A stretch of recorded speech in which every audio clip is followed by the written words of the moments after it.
So, hello everybody. This is going to be a very, very brief introduction to my research. My research has proved to be an incredible, transformative and emotional journey for me. This is part of the fact I belonged for several years to two very vibrant, living, breathing communities. On the one hand, the context of my research, the unique therapeutic community based in North London, which supports asylum seekers and refugees who are survivors of torture.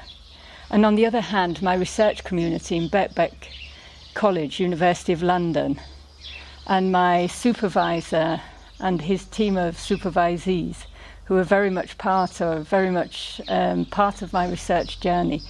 So I'd been volunteering in the therapeutic community for survivors of torture before I decided to do a PhD.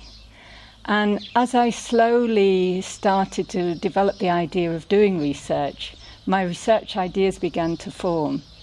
But in tandem, we'd been part of the community, the research community in Birkbeck, and this wonderful, vibrant therapeutic community supporting asylum seekers. So how did my research interest form? Well, first of all, I'm bilingual. So my interest in emotions, in bilingualism and in multilinguals comes from me. On the back of a family tragedy, when I was a young woman, I moved to Italy. And the Italian language and the Italian culture and context became my life and where I settled. And while I was working in the research community, I began to see the impact of multilingualism on the members of the community, on their therapeutic journey.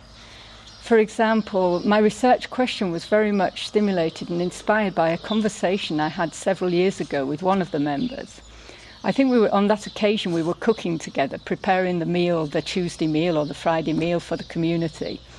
And while I was talking to him, we were discussing his use of what for him was a later learned language in his individual therapy and group therapy offered by the community.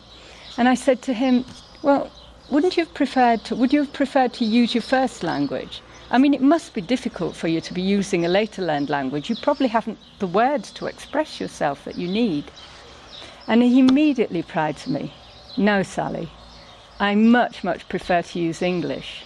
English is the language I feel I can really talk about my difficult things to. It's the language I feel safe in.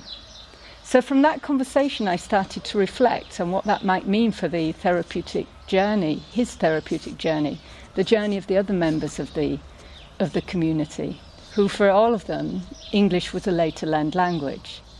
And my research question and ideas slowly developed. My main research question, I examined what could be the therapeutic value of using a later learned language within the community. And it's this. Can a later learned language contribute to the healing, reparative space offered by a community supporting survivors of torture? And to answer this question, I needed to explore several areas. One was what it was like to learn and use a new language in the context of exile. Another, what was it like to belong to this community? What impact did it have on the people? What was this community? How did it support them? The other was to explore their thoughts, feelings, my participants' thoughts, feelings and experiences and perceptions of using this later learned language, specifically in their individual therapy and their group therapy. And how did I do this? So, first of all, my 15 participants were self-selected. I talked about my research after lunch one day in the community, and 15 people came forward to be interviewed. I used semi-structured interviews. The semi-structured interviews I then analysed with what I found to be an incredibly creative tool, which enabled me to understand and put myself in other people's shoes. And this tool comes from health psychology. It's called interpretive phenomenological analysis. The academic who developed this method of analysis is Jonathan Smith.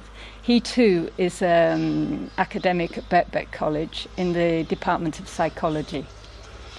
So My participants, what about them? They come from all over the world, unfortunately, because this means that torture and persecution goes on all over the world, in many countries of the world still. So anyway, all my participants come from many countries from all over the world. They speak many different languages. They come from different ethnic groups. They differ in their educational levels, they differ in their religions, they differ in their sexualities, but they are bound very closely by three things: their traumatic, horrible past experiences, their living in exile in a increasingly hostile asylum system, and they use English, which is a later learned language for them, as their lingua franca within this community and outside. So what helped me too in my research? It helped me that I was in daily contact with my participants and the people in my study and the community.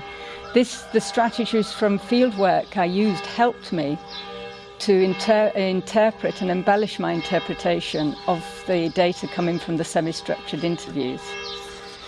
And then I was supported throughout my research by my supervisor, Jean-Marc Dewal, who is a leading expert in emotions in multilingualism and has started several years ago to do very innovative interdisciplinary research on multilingualism in the therapeutic context. With him, I was filling a gap. Up to date, there had been no research done on this population, that is asylum seekers and refugees who are survivors of torture, and nor had research been done on multilingualism in a group therapeutic setting. So this is what I'm adding to the literature. So what are the findings I particularly wanted to present at GURT? It was three of my participants. Three of them had endured persecution because of their sexual orientation. And these three people showed a particular attachment to this new language, to develop a new self, and to be able to, the detachment effect they perceived and felt in the language was what helped them to finally talk about openly their true selves and the horrible things they'd been through. So I wanted to present in particular the findings from these three people, because LGBT asylum seekers are a particular group in that their persecution has often started early on in life, from childhood, from early adulthood, and comes often also from their families and the community in which they live, and thus it's different from non-LGBT asylum seekers because their persecution does start when they're younger. And what did I find? That the later learned language for these people in particular was a tool for their healing. It was a tool which enabled them to be more self-accepting, gave them the freedom to be themselves, and as I said earlier, helped them disclose these difficult, traumatic experiences they'd had and start their therapeutic process. Because the most important thing for survivors of torture is to be able to talk about and bear witness to what they've been through. And all of my participants said how using a later learned language, the detachment effect it gave them, enabled them to start talking, to start bearing witness. There needs to be much, much more research done on asylum seekers and refugees and multilingualism and its role in their rehabilitation. So I hope this small video, this small presentation will inspire you to read the paper I will send with which I've written with Jean-Marc Dewal. And I wish you all the best. Keep safe, keep strong, and tanti saluti dalla Toscana. Bella come sempre.